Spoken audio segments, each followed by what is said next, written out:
আকাশ editing চ্যানেলে আপনাকে স্বাগতম এবং আমি আকাশ আপনার সাথে রয়েছি। ভিউয়ার্স, এই ভিডিওতে আমি আপনাদের সাথে শেয়ার করব লেন্স ফ্লারে কিভাবে করতে হয়। বন্ধুরা দেখতে পাচ্ছেন ক্যানভাসে যে ছবিটা রয়েছে এটাতে কিন্তু আমি লেন্স ফ্লারে এফেক্টটা দিয়েছি। বন্ধুরা দেখতে পাচ্ছেন এই এফেক্টটি দিলে ছবিটা এরকম লেন্স ফ্লারে এফেক্ট হয়ে যায়, আর এফেক্টটি না দিলে দেখতে পাচ্ছেন এটা নর্মাল ছবি।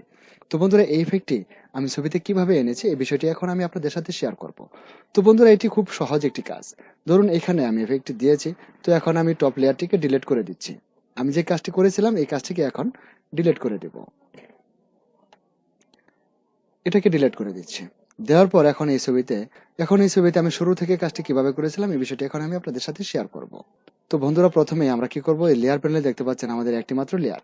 এবার আমরা এই যে লেয়ার আইকনে নিউ লেয়ার আইকনে ক্লিক করে আমরা আরো একটি লেয়ার তৈরি করব। বন্ধুরা যে এখানে দেখতে পাচ্ছেন নতুন লেয়ার তৈরি করার একটি আইকন, এই আইকনে আমরা ক্লিক করে আরো একটি লেয়ার তৈরি করব। তো এবার এই আইকনে ক্লিক করুন। বন্ধুরা এবার দেখতে পাচ্ছেন এখানে নতুন আমাদের একটি লেয়ার হয়ে গেছে। তো বন্ধুরা দেখতে পাচ্ছেন আমাদের ব্যাকগ্রাউন্ড কালার এবং ফোরগ্রাউন্ড কালারের মধ্যে ফোরগ্রাউন্ড কালারটি কিন্তু আমাদের ব্ল্যাক রয়েছে। ফোরগ্রাউন্ড কালারটি রয়েছে ব্ল্যাক। ফোরগ্রাউন্ড কালার ব্ল্যাক থাকলে অল্ট বাটন চেপে ধরে ব্যাক স্পেস ক্লিক করলে আমাদের লেয়ারটি কালো হয়ে যাবে। বন্ধুরা দেখতে পাচ্ছেন লেয়ার প্যানেলে আমাদের উপরে যে লেয়ারটি আমরা তৈরি করেছিলাম এটা কিন্তু এখন সম্পূর্ণরূপে ব্ল্যাক হয়ে গেছে। তো বন্ধুরা এটি সম্পূর্ণরূপে ব্ল্যাক হওয়ার কারণে আমরা কিন্তু ব্যাকগ্রাউন্ড লেয়ারটিকে দেখতে পাচ্ছি না। বন্ধুরা দেখতে পাচ্ছেন এখানে আমাদের যে ব্যাকগ্রাউন্ড লেয়ারে একটি মডেল ছিল এই মডেলটিকে এখন আমরা কিন্তু আর দেখতে পাচ্ছি না। তো এখন এই লেয়ারটিকে আমরা নর্মাল মোডে রয়েছে, এটাকে আমরা স্ক্রিন মোডে করে দেব। বন্ধুরা দেখতে পাচ্ছেন আমাদের টপ লেয়ারটি কিন্তু নর্মাল মোডে রয়েছে। এবার এই লেয়ারটিকে আমরা স্ক্রিন মোডে করে দেব।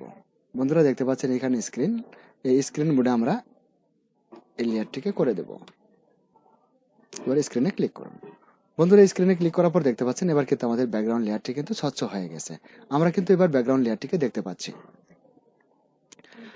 তো বন্ধুরা এখন আমাদের টপ লেয়ারে মার্ক করা রয়েছে। বন্ধুরা দেখতে পাচ্ছেন আমরা এখান থেকে যে লেয়ারটি তৈরি করেছিলাম এই লেয়ারটি কিন্তু উপরে রয়েছে এবং এই লেয়ারে আমাদের মার্ক করা রয়েছে। তো এবার আমরা যাব ফিল্টারে। তো বন্ধুরা এবার ফিল্টার থেকে আমরা যাব, এখানে দেখতে পাচ্ছেন রেন্ডারে মাউস পয়েন্ট রাখার পর এদিকে দেখতে পাবেন আরো প্রায় 5টি অপশন এখানে দেখানো হচ্ছে। এইখানে 5টি অপশনের মধ্যে বন্ধুরা দেখতে পাচ্ছেন লেন্স ফ্লারে, এটাতে আমাদের ক্লিক করতে হবে। লেন্স ফ্লারে এটাতে ক্লিক করুন। এটাতে ক্লিক করার পর বন্ধুরা দেখতে পাচ্ছেন এখানে যে বক্সটি ওপেন হয়েছে এখান থেকে কিন্তু আমরা এর ব্রাইটনেস কমাতে এবং বাড়াতে পারবো এই স্কেলের মাধ্যমে। এটা আমরা কত পার্সেন্ট দিতে চাই এখান থেকে এটা আমরা বাড়াতে এবং কমাতে পারবো। তারপর লেন্স টাইপ আপনি কি ধরনের রাখবেন, 50 থেকে 300 mm জুম, আপনি যেভাবে খুশি সেভাবে এখান থেকে অপশনটিকে সিলেক্ট করে আপনি এটাকে ওকে করে দিতে পারবেন। আর হ্যাঁ বন্ধুরা এই যেখানে দেখতে পাচ্ছেন এই বক্সের ভিতরে যেটা রয়েছে এটাকে কিন্তু আমরা মুভ করতে পারবো। আমরা আসলে লেন্সের লাইটটা কোন দিক থেকে এই এফেক্টটাকে আমরা শুরু করব এবং কোন দিকে শেষ হবে।